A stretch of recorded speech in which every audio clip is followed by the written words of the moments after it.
أعوذ بالله من الشيطان الرجيم.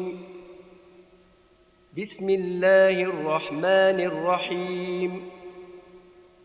الحمد لله رب العالمين. إن الحمد لله نحمده ونستعينه ونستغفره ونستهديه ونعوذ بالله من شرور أنفسنا ومن سيئات أعمالنا. من يهده الله فهو المهتدي ومن يضلل فلن تجد له وليا مرشدا. وأشهد أن لا إله إلا الله وحده لا شريك له وأشهد أن سيدنا وحبيبنا محمد صلى الله عليه وعلى آله وصحبه ومن اهتدى بهداه إلى يوم الدين. أما بعد. Louange et gloire à Allah subhanahu wa ta'ala, Dieu du monde, Dieu de la miséricorde. Que la paix et la bénédiction d'Allah soient sur le prophète Muhammad sallallahu alayhi wa sallam, le prophète de l'humanité, le prophète de la miséricorde. Que la paix et la bénédiction d'Allah soient sur lui, sur sa famille, sur ses compagnons et sur tous ceux qui suivront à sa voie jusqu'au jour du jugement dernier. Chers frères et sœurs en islam, nous vous rappelons d'abord la première recommandation d'Allah subhanahu wa ta'ala pour toute sa créature, d'Adam jusqu'au prophète Muhammad sallallahu alayhi wa sallam, comme Allah l'a cité dans le Coran. Nous avions recommandé ceux qui ont précédé le prophète Muhammad sallallahu alayhi wa sallam. Nous avions recommandé aussi la crainte d'Allah. Craignez Allah tout le temps, en public et en privé. Car Allah subhanahu wa ta'ala n'accepte de personne une adoration sans qu'il n'y ait pas la crainte dans cette adoration-là. C'est pour cela que nous vous rappelons cela tout le temps. Chers frères et sœurs en islam, aujourd'hui nous voulons aborder un sujet aussi très capital et important en islam. Car Allah subhanahu wa ta'ala dans le Coran nous dit au prophète Muhammad sallallahu alayhi wa sallam, dit à mes serviteurs qui m'ont cru, qui ont cru en moi, d'accomplir les saintes prières. D'accomplir les saintes prières comme cela se doit, comme je l'ai recommandé. Parce que sans la prière, sans que vous n'accomplissez la prière, vous n'êtes plus musulman. Celui qui n'accomplit pas la prière n'est pas musulman. Parce que sans faire la prière, quelle adoration tu vas faire sans la prière? Si tu ne pries pas, tu ne peux pas jeûner. Tu ne peux pas sortir le monde. Il n'y a plus rien en religion sans que cette base, ce pilier important qui est la prière, n'est pas accompli. C'est pourquoi le Coran a dit قُلْ عِبَادِيَ الَّذِينَ آمَنُوا يُقِيمُوا الصَّلَاةَ. Après qu'il a recommandé la prière, il a dit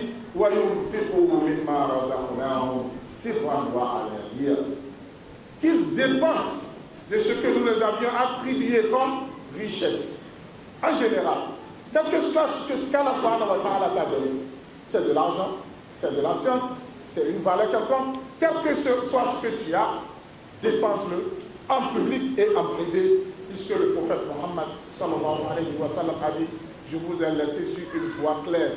Sa nuit et son jour est égal. Il n'y a aucune différence entre la nuit et le jour en islam. Ce que tu fais en cachette doit être la même chose en public. C'est ce qu'Allah subhanahu wa ta'ala nous a recommandé. Et Allah dit encore dans le Coran: وَمَا لَكُمْ أَلَّا تُنْفِقُوا فِي سَبِيلِ اللَّهِ. Mais je vous ai donné de l'argent, l'argent c'est à moi. Mais c'est un dépôt que j'ai mis à votre disposition. Puisque l'autre verset nous a dit dépensez de l'argent d'Allah subhanahu wa ta'ala qu'il a mis à votre disposition. L'argent c'est pour Allah. Et c'est un dépôt qu'il a mis à ta disposition. Dépensez-le comme Allah subhanahu wa ta'ala l'a dit dans le Coran. Et il dit walillahi mirathus samawati wal ard. L'héritage de la terre et des cieux, c'est pour Allah subhanahu wa ta'ala. C'est pourquoi les ulama ont dit que celui à qui Allah subhanahu wa ta'ala a donné de l'argent, qu'il sache que c'est une grande épreuve qu'Allah a mis à sa disposition. C'est une épreuve. puisque le truc est à Allah, il a mis ça à ta disposition, il te dit, donne-moi ça. Le truc, il appartient. Il t'a mis à ta disposition, il te dit maintenant, donne-moi ce que je t'ai donné.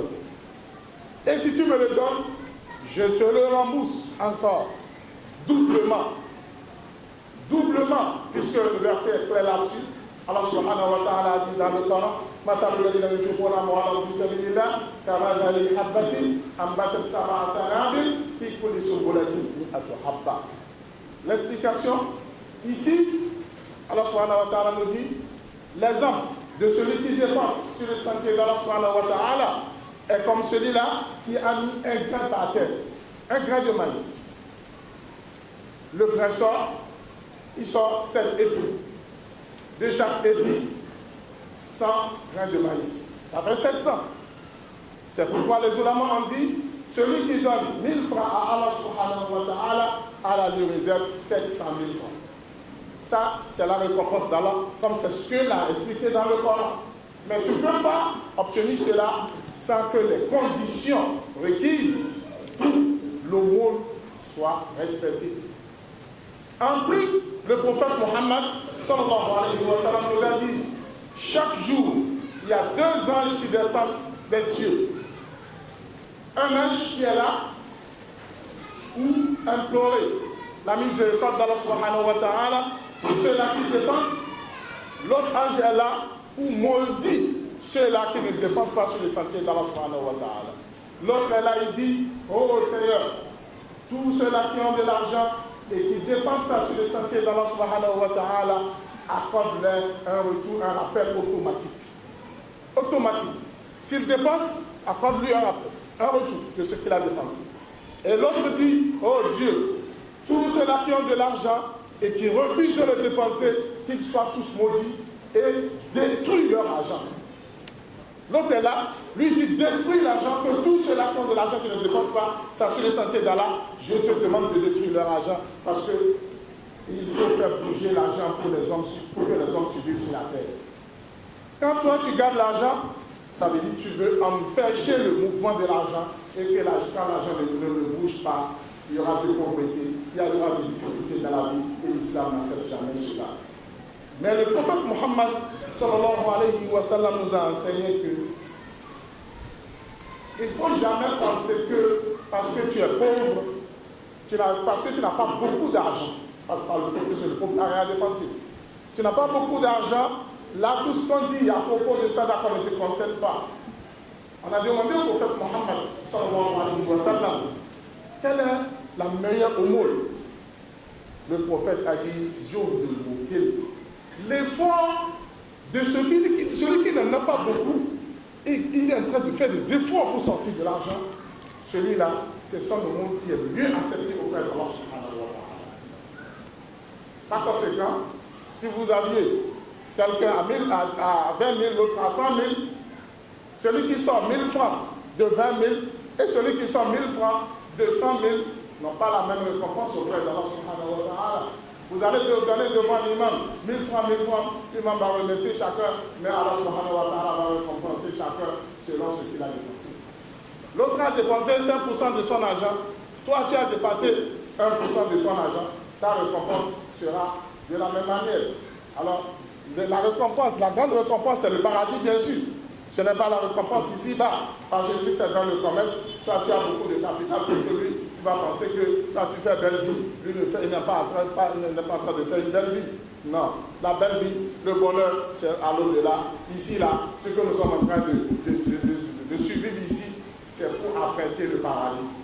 C'est pour apprêter le jour où nous allons rencontrer Allah subhanahu wa ta'ala. Si tu t'es trouvé lésé ici, ne pense pas que c'est la même manière au jour du jugement dernier, tant que tu n'es pas sur la voie d'Allah subhanahu wa ta'ala. Car la Bible n'est pas avec le droit chemin.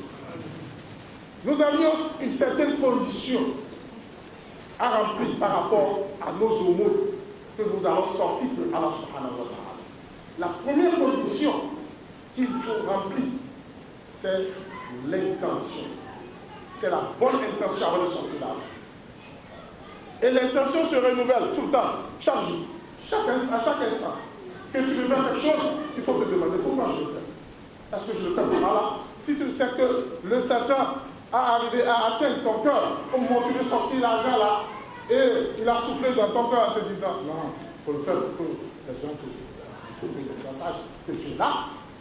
Tu voulais sortir 100 000, le Satan te dit non, 100 000, c'est pas bon, il faut sortir 500 000, et tu viens de oublier ça. Si tu sors les 500 000, tu vas regretter ça le jour du jugement dernier. Parce que tu n'as pas sorti ça pour Allah.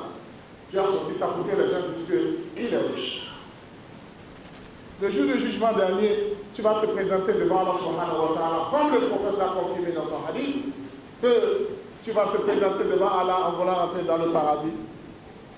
On va t'arrêter, on va te dire non, monsieur, vous n'avez pas travaillé pour moi. Mais j'ai dépensé de l'argent dans le sentier d'Allah. J'ai construit telle mosquée, j'ai fait ceci, on va dire non. Pourquoi vous l'avez fait pour Allah? Non. Regardez dans votre pays. Vous l'avez fait pour les gens, pour que les gens disent que vous êtes, il est bon. Il est la meilleure personne dans le quartier. Il est très bon. Et les gens l'ont déjà dit. C'est pas tout le temps, ils sont devant votre porte pour vous éloger. Et vous êtes très content de cela. Ça, c'est votre récompense. Vous l'avez déjà reçu là-bas. Ici, c'est l'enfer qui est votre récompense.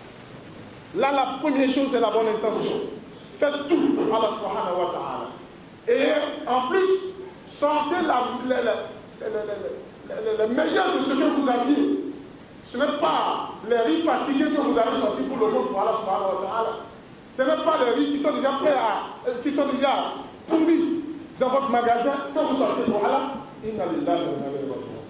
Tu seras châtié devant Allah subhanahu wa ta'ala. Tu veux le meilleur pour toi et tu veux le mauvais pour Allah. Non. Ce que tu veux donner aux pauvres doit être la meilleure chose que tu as, c'est ça qu'on donne aux pauvres. Parce que ce que tu donnes aux pauvres, c'est ce que tu donnes à Allah subhanahu wa ta'ala.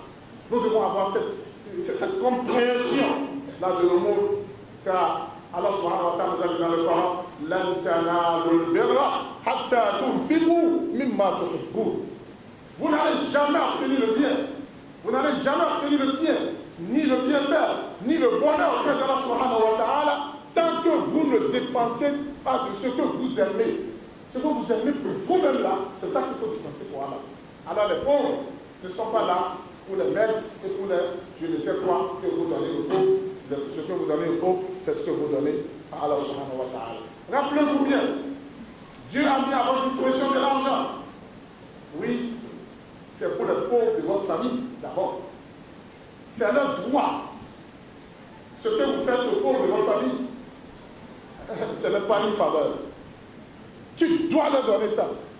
Quand tu ne le donnes pas, l'argent là va finir, tu ne le veux pas. Et nous avions plein d'exemples dans notre société aujourd'hui. Puisque les droits de cet argent-là ne sortaient pas. Aujourd'hui, qu'est-ce qui se passe? Et en plus, les conditions pour sortir de l'argent, sortez l'argent au moment où vous aviez de l'argent. Et vous êtes jeune, vous avez la capacité, et vous aviez peur de la pauvreté. Vous avez peur de la pauvreté, c'est en ce temps qu'il faut sortir de l'argent.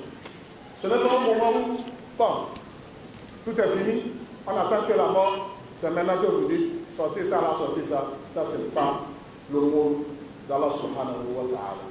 Pas de conséquence. Ça, nous allons, le sermon prochain, nous allons se démontrer spécifiquement davantage quelles sont les récompenses qu'Allah subhanahu wa ta'ala a réservées à celui-là qui sort le monde de la meilleure façon et qui a une bonne intention en la faisant. Je profite de cette occasion pour appeler les frères et les fidèles de cette mosquée